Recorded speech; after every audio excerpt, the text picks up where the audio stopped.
ಗುಡಿಯಿಂದ ಹರಳಿದ ಎರಡು ಹೂಗಳಲ್ಲಿ ಎಷ್ಟೊಂದು ಅಂತರ. ಒಂದು ತನ್ನ ಕೋಮಲತೆಯಿಂದ ಹೃದಯವನ್ನು ಮುಟ್ಟಿದರೆ ಇನ್ನೊಂದು ಮುಳ್ಳಾಗಿ ಚುಚ್ಚುತ್ತದೆ, ಮುಳ್ಳಾಗಿ ಚುಚ್ಚುತ್ತದೆ.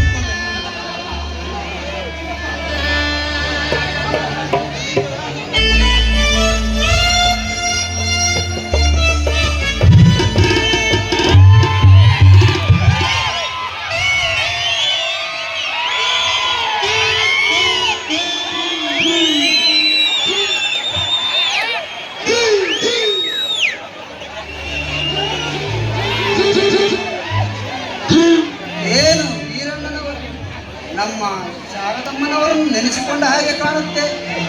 ಸದಾ ನೆನಪಿನಲ್ಲಿ ಉಳಿಯುವಂತ ಆದರ್ಶ ಮಹಿಳೆ ನಮ್ಮ ತಾಯಿ ಶಾರದಮ್ಮನವರು.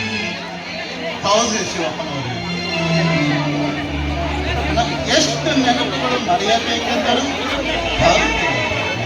ಮರೆಯಲಾರದಂತ ಕಾಲ ಬಿಡ್ರಿ. ಏನು ಮಂದಿ ಆಗಿನ ಮಂದಿ, ಎಂತೆಂಥ ನಾಟಕಗಳು ಆಗಿನ ನಾಟಕಕಾರರು. ಗುಬ್ಬಿ ವೀರಣ್ಣ, ಬೈನಾಯ್, ಕಂದಗಲ್ಲರಾಯ, ಎಂತೆಂಥ ನಾಟಕಗಳು ಬಿಡ್ರಿ.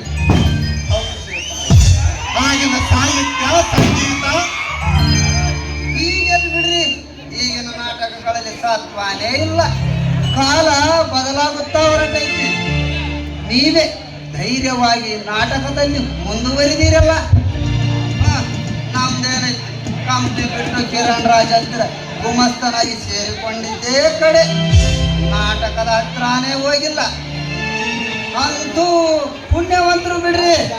ನಿಮ್ಮ ಇಬ್ಬರ ಮಕ್ಕಳ ನೀನು ಶಾಲಿನಿಯನ್ನ ಕಲಾವಿದೆಯರನ್ನಾಗಿ ಮಾಡಿ ಸದಾ ಕಲೆಯಲ್ಲೇ ಮುಂದುವರಿದಿರಲ್ಲ.